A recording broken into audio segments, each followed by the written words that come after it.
Friends, good morning and स्वागत है आप सभी का एक बार फिर से श्री लाइव क्लासरूम पे। और आज की हमारी क्लास में हम डिस्कस करने वाले हैं क्लास 10th के लिए, और ये चैप्टर भी 10th ही है। लाइट, रिफ्लेक्शन एंड रिफ्रैक्शन, ये हमारे टॉपिक होने वाले हैं।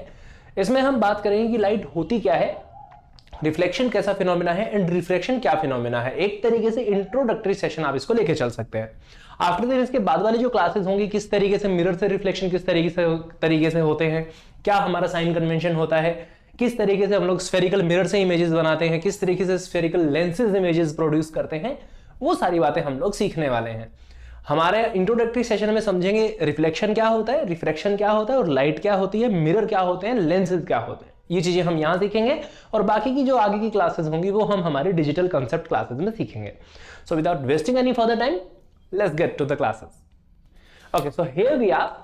सबसे पहले जैसे कि मैंने नाम लिया कि हम जिसके बारे में बात करने वाले हैं उसी के नाम की हम बात कर लेते हैं। हम जान लेते हैं कि लाइट होती क्या है। What do we exactly mean by light. Light क्या होती है, जैसे कि हम अभी रिकॉर्ड कर रहे हैं हमारे स्टूडियो में, चारों तरफ लाइट है, देन आप मेरे को क्लियरली देख सकते हो, आई कैन इमेजिन। अब आप खुद से इमेजिन कीजिए कि आप एक ऐसे कमरे में हो जहां पे आपको कोई ऑब्जेक्ट दिखाई नहीं दे रहे। अगर एक बार के लिए सारी लाइट्स बंद हो जाएंगी तो उस केस में आपको कोई भी ऑब्जेक्ट दिखाई नहीं देगा, ठीक है। And suddenly what happens is कि कोई कमरे में आता है, देन स्विच ऑन करता है। अगर मैं एक हल्का सा डेमोन्स्ट्रेशन दिखाऊं आपको इन केस, हाँ, तो अब देखते हैं कि लाइट एक्चुअल में होती क्या। एक डेमोन्स्ट्रेशन मैं आपको दिखा रहा हूं कि एक बार के लिए अगर मैं स्टूडियो की लाइट्स ऑफ करवा दूं, आप बारी बारी लाइट्स ऑफ कर दीजिए, तीनों एक साथ लाइट ऑफ कर दीजिए आप। Okay, so what happened is you can not even see me, सिर्फ मुझे सुन सकते हो, देख नहीं सकते हो। अब जैसे एक लाइट जली, थोड़ा थोड़ा दिखाई दे रहा हूं, और लाइटें जलाते हैं और क्लियर दिख रहा हूं। एक और लाइट अगर हम जलाते हैं, अब मैं बिल्कुल सही दिख रहा हूं। मेरे ख्याल से हमारी जो मैक्सिमम ल्यूमिनस थी उस पर मैं आपको दिखाई दे रहा हूं। सो लाइट के साथ हुआ क्या, अभी एक सेकंड पहले, थोड़ी देर पहले हुआ क्या कि लाइट वहां पे प्रेजेंट नहीं थी, देन आपको कुछ नहीं दिख रहा था। बाद में सारी चीजें दिखने लगी, क्यों? क्योंकि लाइट वहां पे प्रेजेंट है। लेकिन क्या आपको लाइट खुद दिखाई देती है? नहीं दिखाई देती, ठीक है। Light is something, light is something that helps us to see other things। अगर किसी जगह पे लाइट प्रेजेंट है और इवेंचुअली फॉर्चुनेटली अगर आप अंधे नहीं हो, देन इन केस आप चीजें को देख सकते हो। जितनी ज्यादा लाइट प्रेजेंट होती है उतनी ज्यादा चीजें आपको जो है क्लियरली विजिबल होती है, ठीक है। ये लाइट के बारे में बात थी। उसके बाद में हम लोग बात करते हैं कि how we can see anything. हमने कहा कि see other things, then how we can see anything, हम चीजों को देखते कैसे हैं। कि सर जैसे ही लाइट आई तो हमें चीजें एकदम से दिखाई कैसे देने लगी, और ऐसा क्या हुआ कि लाइट नहीं थी तो चीजें नहीं दिख रही थी। Then the main reason is कि लाइट के साथ में एक फिनोमिना एसोसिएट होता है जिसको हम बोलते हैं reflection. And this is the most important phenomena, not because of your exam point of view only, but for everything what ever you can understand about light. Light के बारे में जितना समझ सकते हो, जितना सीख सकते हो, उस चीज में ये इंपॉर्टेंट है। रिफ्लेक्शन में क्या होता है, जैसे कि मान लेते हैं कि जैसे हमारे पास में ये कोई स्टूडेंट है, anyone of you it could be, और इसके हाथ में कोई बॉल है। एक बार के लिए मैं एग्जांपल के लिए मान लेता हूं कि इसके हाथ में क्या कोई भी एक बॉल है, एंड ये क्या करता है, ये बॉल के साथ में खेल रहा है। और यहां पे मैं एक बार के लिए कोई वॉल में इमेजिन कर लेता हूं कि यहां पे जो है इवेंचुअली हमारे पास में कोई वॉल है, दीवार है हमारी यहाँ पे। एंड व्हाट हैपेंस इज कि ये बच्चा क्या करता है, ये यहां से इस बॉल को फेंक के मारता है इस दीवार के ऊपर, यहां से इस बॉल को फेंक के मारता है। व्हाट हैपेंड, इसने यहां फेंक के मारा, ठीक है। और ये बॉल जैसे यहां जाके स्ट्राइक करेगी, तो स्ट्राइक करते ही ये बॉल क्या करेगी, यहां से ये बॉल करती है बाउंस बैक। क्या करती है? बाउंस बैक करती है। आपने बॉल को फेंक के मारा और बॉल क्या करी, बाउंस बैक करी। सिमिलरली लाइट जब ट्रेवल कर रही होती है, तो ये कैसे ट्रेवल करती है, light travels in form of रे। Light travels in form of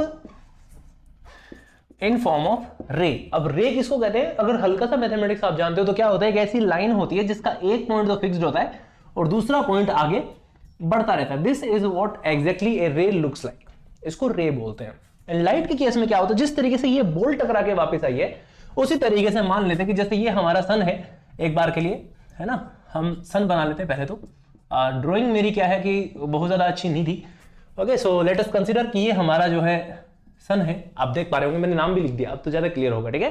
this is what sun is. और यहाँ पे कोई ऑब्जेक्ट हमारे पास में पड़ा है, ये एक बार के लिए मैं कोई स्लैब जैसा मैं कुछ इमेजिन कर लेता हूं कि ये एक प्लेन स्लैब है हमारे पास में, और यहां पे कुछ ये उबड़ खाबड़ चीजें जो है, पत्थर जो है टूटा फूटा सा यहां पे कोई पड़ा है, ठीक है। एंड यहां पे वो ऑब्जर्वर है जिसको चीजें देखनी है, ऑब्जर्वर इज समवेयर हियर, ठीक है। यहां पे वो बंदा है जिसको ये सारी चीजें देखनी है। सो व्हाट हैपेंस इज कि लाइट यहां से आई, आके इसके ऊपर टकराई, बिल्कुल सेम इसी बॉल की तरह, जैसे यहां पे ये बॉल बाउंस बैक कर रही थी, बिल्कुल उसी तरीके से ये लाइट यहां पे आई, जैसे ये बॉल यहां से इसने फेंक के मारी कुछ ऐसे, और ये टकरा के दीवार से कुछ ऐसे क्या हुई, बाहर निकल गई। उसी तरीके से यहां सन से कोई लाइट आई, यहां टकराई, एंड टकरा के कहां गई, सीधा जो देखने वाला बंदा था, जो पर्सन जो इन चीजों को देख रहा था, सीधा उसकी आंखों में जाती है। और ये एक या दो नहीं होती, ये हमेशा नंबर ऑफ रेज होती हैं, एक या दो नहीं होती है, कई सारी होती हैं, आएंगी टकराएंगी, और एक पूरा बड़ा पैटर्न जो है व्यूअर्स की आंखों में ये बनाएंगी अपना, ठीक है, अपना पूरा बड़ा क्या बनाएंगे, पैटर्न बनाएंगे वहां पे। अब जिस तरीके से लाइट यहां से डेविएट हुई है, वैसी की वैसी उसको दिखेगी। अगर स्मूथ सरफेस है तो लाइट का जो डेविएशन होगा या रिफ्लेक्शन होगा वो हमेशा क्या रहेगा, सिमिलर रहेगा, बराबर रहेगा। जैसे कि अगर ये वॉल स्मूथ हो तो चाहे बॉल को तुम कितनी भी बार फेंक के मारो, वो हमेशा क्या आएगी, प्रॉपर ऑर्डर में ही बाहर निकल के आएगी। अगर ऐसे कोई उबड़ खाबड़ चीजें होगी तो, जैसे यहां से ये लाइट गई, यहां इस फेस पे टकराई, ये उबड़ खाबड़ है तो कोई ऐसे निकल गई, कोई लाइट आई यहां आई, कोई वापस इधर ही निकल गई, कोई लाइट आई यहां टकराई, कुछ ऐसे निकल गई, कोई लाइट आई कुछ ऐसे टकराई, ऐसे निकल गई। तो इस केस में ये दूसरे वाला जो फेस है, ये हमेशा देखने वाले बंदे को कैसा दिखेगा, उसको हमेशा रफ दिखेगा, और ये वाला सरफेस है हमेशा कैसा दिखेगा, स्मूथ दिखेगा, ठीक है। And this is what the phenomena of reflection. Reflection में यही होता है, when ray of light strikes to a surface it bounces back, it bounces back, दोबारा बाउंस करती है, ये रिफ्लेक्शन में होता है, ठीक है। और बेसिक सा एक फिनोमेना ये होता है कि जैसे कि रिफ्लेक्शन में हम ये मानते हैं कि जैसे ये हमारा कोई सरफेस है, प्लेन सरफेस, ठीक है, इसकी एक साइड को हम रफ मान लेते हैं, ऊपर वाली फेस को रिफ्लेक्टिंग मान लेते हैं। तो यहां से रे ऑफ लाइट आएगी, स्ट्राइक करेगी, एंड स्ट्राइक करके क्या होगी, यहां से अगर मैं एक परपेंडिकुलर ड्रॉ कर लेता हूं, इसको हम लोग लिखते हैं normal, this is the normal to a plane, और ये हमारी होती है इंसिडेंट रे, यानी जो लाइट आई है दैट इज द इंसिडेंट रे, और नॉर्मल के साथ में ये एंगल बनाती है इंसिडेंस एंगल, एंगल आई से हम लिखते हैं, this is the incidence angle. ये आएगी टकराएगी, और बिल्कुल उतने ही एंगल पे, जितना इंसिडेंस एंगल बनाया है उतने ही एंगल पे रिफ्लेक्टेड एंगल बनाएगी, और यहां से क्या चली जाएगी, पार चली जाएगी, और इस वाली रे को हम बोलेंगे रिफ्लेक्टेड रे। तो फर्स्ट लॉ तो यही है कि आपका जो एंगल ऑफ इंसिडेंस है वो हमेशा बराबर होता है एंगल ऑफ रिफ्लेक्शन के, और दूसरा लॉ जो है इसका ये है कि आपकी इंसिडेंट रे हो या आपकी रिफ्लेक्टेड रे हो या फिर आपका जो नॉर्मल टू द प्लेन है, नॉर्मल, ये तीनों चीजें हमेशा क्या होती हैं, सेम प्लेन में होती हैं, एक ही प्लेन में जो है ये सारी चीजें होती हैं। इसके दो लॉ होते हैं रिफ्लेक्शन के, ठीक है, ये रिफ्लेक्शन के साथ होता है। अब केस ही आगे कि सर रिफ्लेक्शन तो समझ आ गया, आई होप आपको ये चीज क्लियर हो गई होगी। दूसरा जो फिनोमेना है, that phenomena is refraction of light. कि रिफ्रैक्शन क्या होता है, रिफ्लेक्शन हम नेक्स्ट आने वाली अपकमिंग जो क्लासेस होंगी उनमें समझेंगे। एक हल्का सा इसमें फिनोमेना ऐड कर देता हूं कि ये जो फेस है, जिस फेस से ये रिफ्लेक्शन हुआ है, ये फेस प्लेन भी हो सकता है, ये प्लेन भी हो सकता है, और कुछ केसेस में ये जो फेस है ये कर्व्ड भी हो सकता है, यानी मुड़ा हुआ भी हो सकता है, ठीक है, मुड़ा हुआ भी हो सकता है, जैसे कटोरी के जैसा हो सकता है, कटोरे के जैसा मिरर हो सकता है, ठीक है, उभरा हुआ मिरर हो सकता है, दोनों साइड से हो सकता है। तो एक तो प्लेन होता है, कर्व्ड फेस होता है, और कर्व्ड फेस को नॉर्मल केस में हम लोग नाम देते हैं spherical mirror. Mirror is the most important part of reflection. जब भी कहीं मिरर अगर आप पढ़ रहे हो तो जाहिर सी बात, आप दो तरह के मिरर पढ़ोगे, plane mirror and the spherical mirror, ठीक है। प्लेन मिरर का कंसेप्ट अलग है, स्फेरिकल का अलग है, दोनों का। प्लेन का तो बहुत सीधा सा है कि आई लाइट टकरा के चली गई, ये जो सामने देख रहे हो पूरा प्लेन मिरर का ही देख रहे हो, ठीक है। स्फेरिकल मिरर में क्या होता है, जैसे कि मान लेते कि मेरे पास में यहां कोई स्फेयर है ये, ठीक है, इसको स्फेयर समझना बेटा, कोई बॉल की तरह समझना है, ठीक है। अब मैं क्या करूं, मैं इस बॉल को बीच में से काट दूं दो हिस्सों में।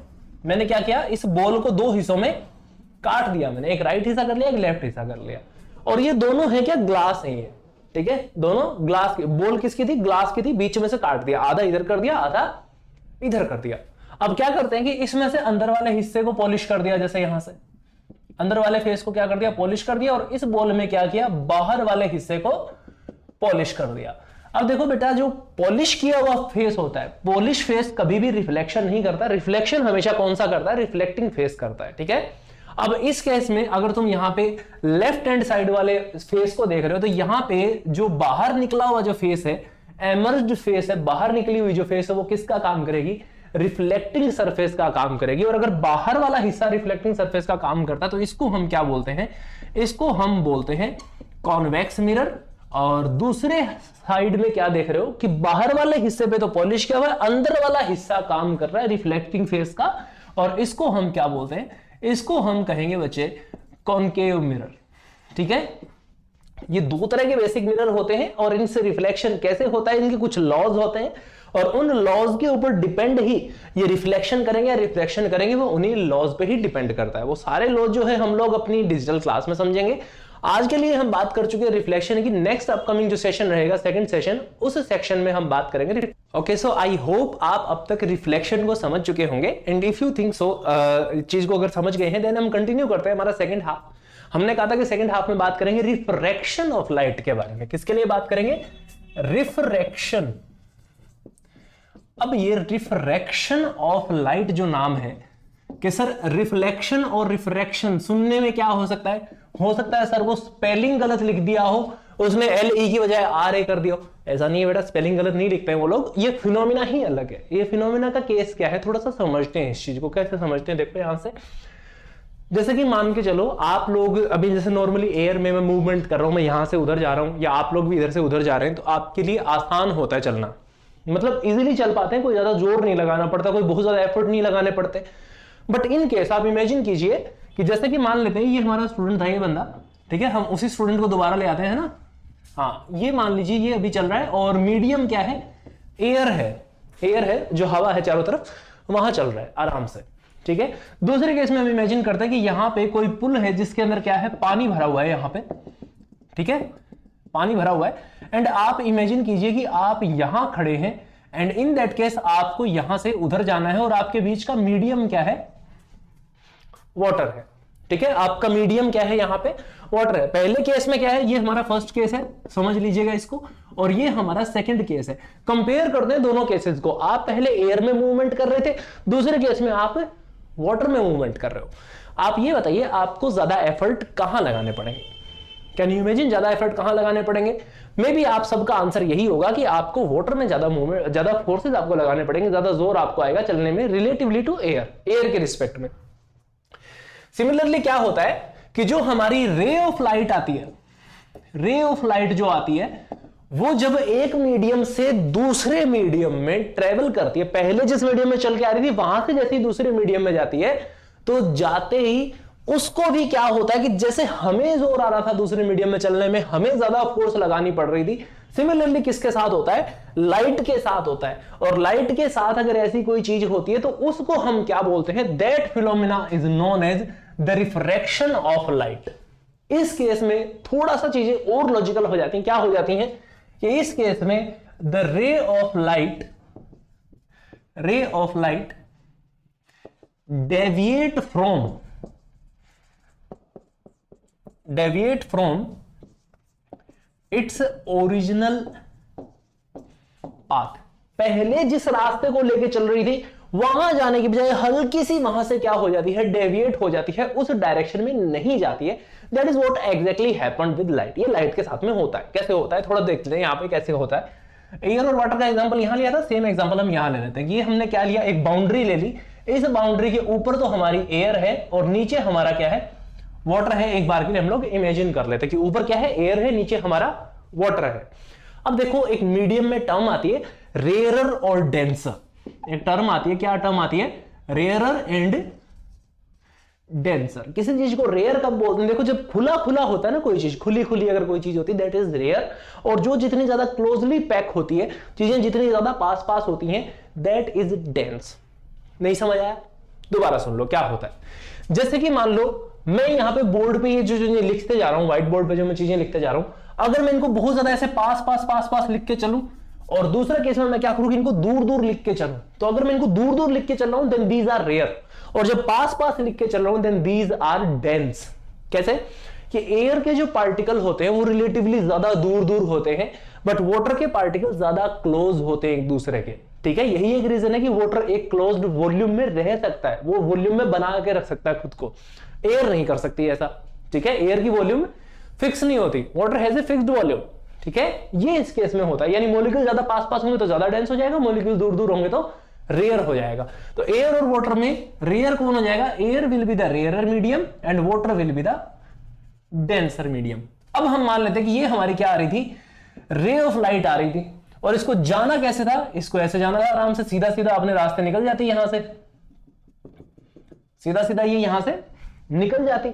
लेकिन क्या ऐसे ही होगा?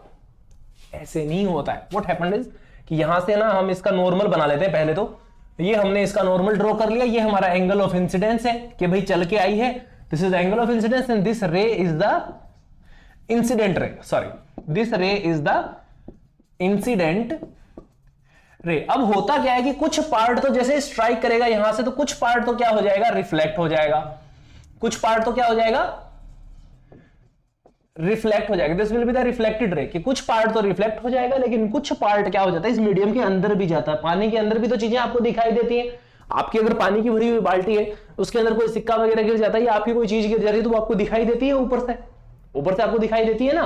तो वो दिखाई देने का रीजन क्या है कि लाइट पानी के अंदर भी जा रही है, तभी आपको चीजें दिखाई दे रही है पानी के अंदर। ठीक है, अंदर जा रही है तभी दिखाई दे रही है। तो ये लाइट भी बेटा अंदर जाएगी पानी के, और इसको जाना तो यहां से चाहिए था, लेकिन यहां जाने की बजाय ये क्या होती है, हल्का सा, मैंने क्या कहा कि डेविएट हो जाती है, मुड़ जाती है, जहां जाना था वहां नहीं जाती है।